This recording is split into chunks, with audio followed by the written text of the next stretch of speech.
The peaceful world of dreams is in great danger, and only one pink puff can save the dream world. Wait, that's not.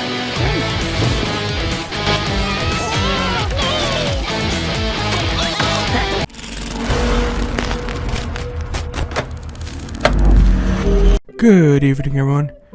Here's another review rambles where we took a look at anything indie, mod, or retro related with some gameplay and or final impressions. Today we're doing my first official review ramble, and I got the pleasure to working with Devin Santi and the team over at Monster Theater. They sent over a review code and I managed to complete the main quest of the game. It's right in my wheelhouse, and all opinions of this video will be my own. So Mr. Sleepy Man is kind of like a Nintendo 64 3D sandbox platformer with roguelike elements. You can kind of think of it as Mario 64, Banjo-Kazooie, and Majora's Mask all stuffed into one game. You wake up in your bedroom and decide to plop into your lonely 64, which is pretty accurate. After inserting the memory card, you're actually sucked into the game where you actually wake up from. This is the part that so confused me. I don't know if you're in a dream within a dream within a dream or a dream within a dream.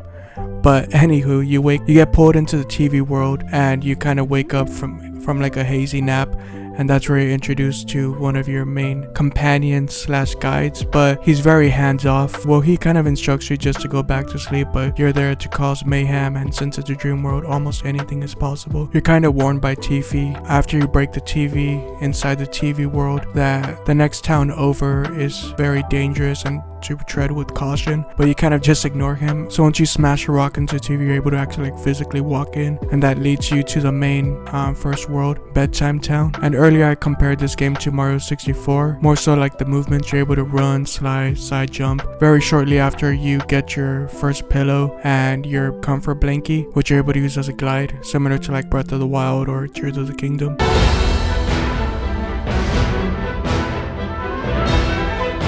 Be able to pick stuff up and throw it. That's how you kind of like break the TV initially. But something I kind of discovered halfway through my playthrough was, so you press the right trigger in order to pick something up, and then you press it again to like chuck it. But you can also use that same right trigger to kind of drop things, but you have to press it very lightly. That way you can just put things down. That helps with like the cereal bowls like later on. And then another mechanic is you're able to snore, which is also like you're talking. So Mr. Sleepy Man, even though you're asleep within a dream and you're asleep within that dream, you're also sleepwalking through that dream. So it's kind of like, I don't know, some kind of weird Inception sort of deal. But as you progress, you do get a few new moves. You get an upgrade in your pillow, which I don't want to spoil right now. You get a new way of healing, which is your deep sleep, and you're able to fart, which you're able to use for different puzzles. So that's pretty much it for the movements. It's very Nintendo 64 coded, obviously, by given the fact that you're actually like playing a Nintendo 64 with some GameCube elements. So as for the stages, it's all kind of one connected world. Actually, no, there's one part that's kind of like its own reality sort of deal. Like I said, it's kind of like a weird fever dream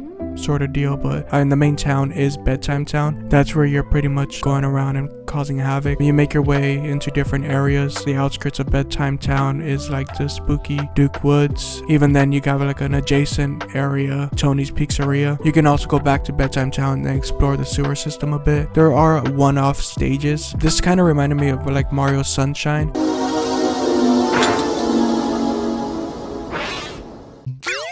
You basically all enter like someone's psyche, and then he takes away your blankie. So it's kind of like when in Mario Sunshine, those stages where Bowser Jr. takes away your flood pack. So you kind of have to do all the movements and jumps without your safety net. And so this game does have a main story to it, but like the fun of it is just exploring and doing your to-do list. Your to-do list is initially pretty barren. Like it'll just give you the main general objectives, like go to the clock tower, go back to sleep. And the way you go back to sleep is just saving your progress or whatever. Go into a clock tower. To be honest, I kind of did that later in the game, but if you go to a clock tower, you will get more hints on how to progress in the main story, but you don't really need to. Even in the game, it kind of tells you like, if you're lost, just keep exploring and you'll find something else to do, which is very true. And this kind of feeds into like the roguelike elements, because you are able to upgrade to a certain point and you do complete certain aspects of the story, and then when you die and then come back, there are certain things that you have to start all over, but at the same time you have more experience and then you have more things that are unlocked within that run. I guess that's where the Majora's Mask elements come in,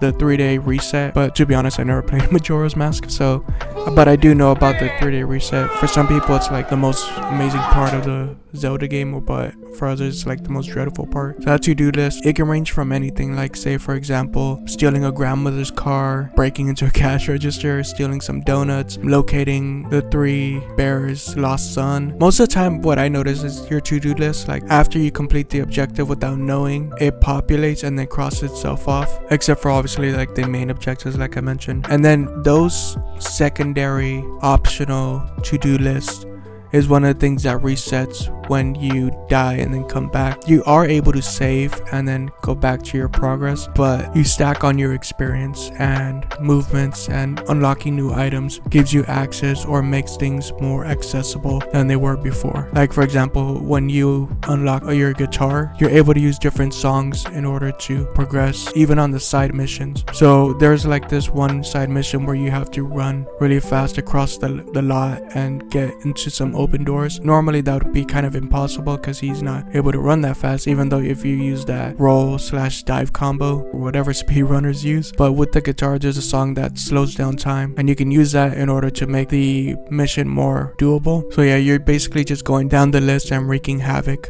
and you're making enemies of all the townsfolk. And speaking of enemies, there is a giant plethora. This is like a dream, so like anything is possible. There's like these Boston, New Yorker mice that kind of repeat the same line.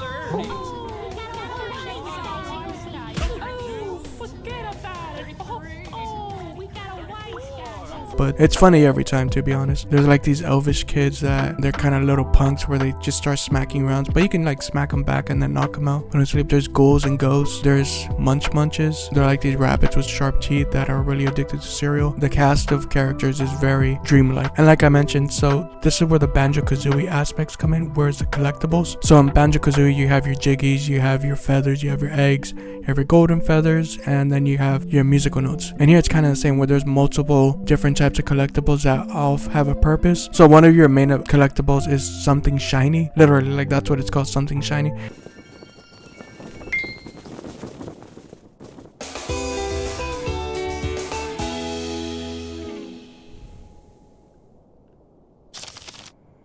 And it's a play on like the Power Stars from Super Mario Bros., the Jiggies from Banjo-Kazooie. Later on you find out they're actually what they really are is TV screen pieces of like shattered TVs. And there's Dino Crunch cereal. But back in the day, like when we were kids, like cereal used to be synonymous with sleepovers and stuff like that. You'd wake up, watch Saturday morning cartoons, and have a big bowl of Captain Crunch. But in this case it would be Dino Crunch. And that Dino Crunch is actually, you can use your Dino Crunch cereal in order to buy stuff from the giant kitty, which it kind of looks like Totoro from like My Neighbor Totoro. That's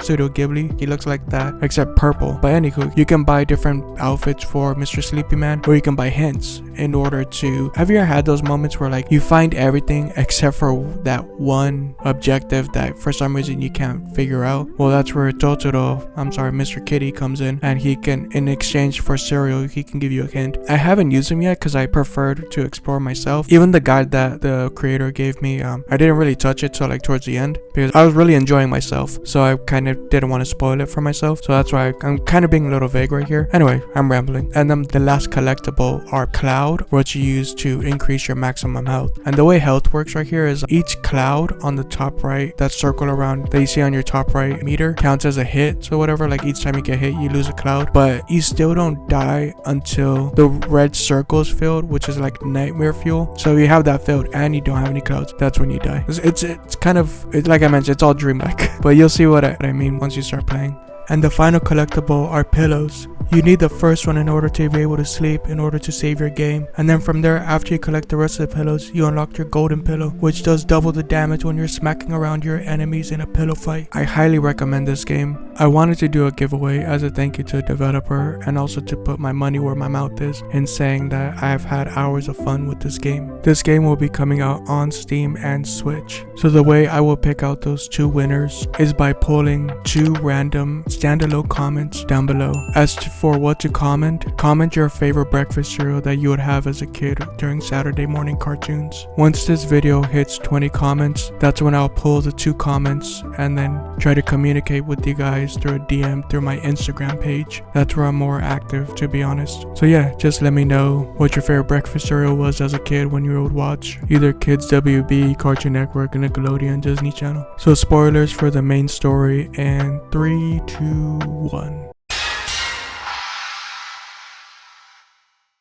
So yeah, for the main story, the way you get it started, you actually have to die. So after you die for the first time, you're sent to nowhere, not where Courage the Cowardly Dog lives, but more so nowhere, where all dreams go to die, I guess. A desert full of broken TVs and dreams. Tiffy tells you that how his friend Dinosaur Jones, the little dinosaur on the cereal box, disappeared one day, and after many years of searching, he's spent his days reminiscing on better days. He's kind of just given up on life. That's why he's like slowly like rotting away, and he doesn't want Bedtime Town to suffer the same fate.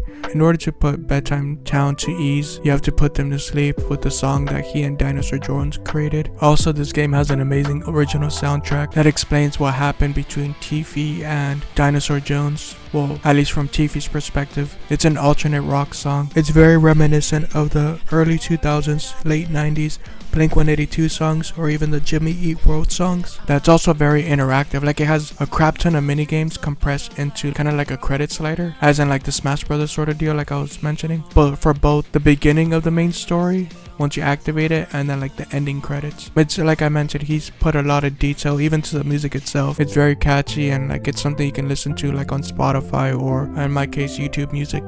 So spoilers again for the main story ending, and then how to complete the main objective. In order to achieve the ending segment of the gameplay and story, you have to piss off I think like 5 people: the donut store security guard, the lady security guard, the granny with the car, and the lady in front of the register, and Papa Bear, and the giant mouse that you fight with the hammer under the sewers. So you have to get them all pissed off and chasing after you with torches, except for the giant mouse. He's gonna chase after you with the hammer, and you have to lead them to the tippy top of the clockwork tower with their torches that will melt the ice, and then the mouse will hit the giant bell, and then once that giant bell is rung, you play that song that you learned from Tiffy from back in his day with Dinosaur Jones. That's when the whole town starts to crumble, and it turns out that Tiffy might have accidentally gave you the wrong song, and he's saying, well, we gotta find Dinosaur Jones either way. He knows what to do. And it turns out that he's been like obsessing over Dinosaur Jones all these years. Tiffy was pretty much clinging to the past of better years, better days,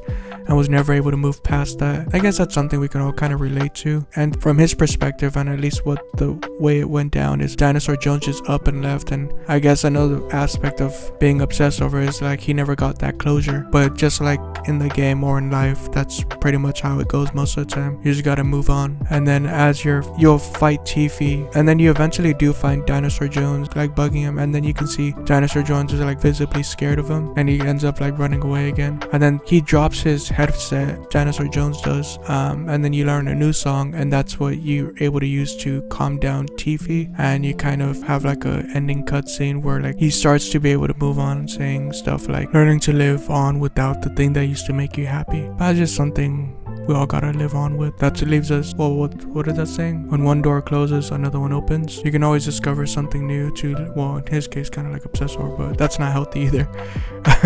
But yeah, it has a beautiful message in the end, and it has a very interactive end credit scene. But yeah, all in all, it's a wonderful package. It has very good replayability as well, thanks to like the roguelike elements. It has very good 3D platforming, the movement's smooth, the story's great. It's not overbearing, but at the same time, it's weird. It has a main story, but at the same time, it's open-ended where you can go exploring everywhere. Like, it's hard to find that balance. Like, I know Breath of the Wild tried to do that with their story, but to be honest, this game does it better, in my opinion. Yeah, it's just it's an amazing experience. And once again, I'd like to thank Devin and the team for letting me check this game out, and let me know down in the comments, well, for one, what your favorite breakfast cereal was back in the day, or nowadays. You're never too old for cartoons or anime in my case, or what indie, mod, or retro ramble you want me to check out next. Thank you and have a nice night.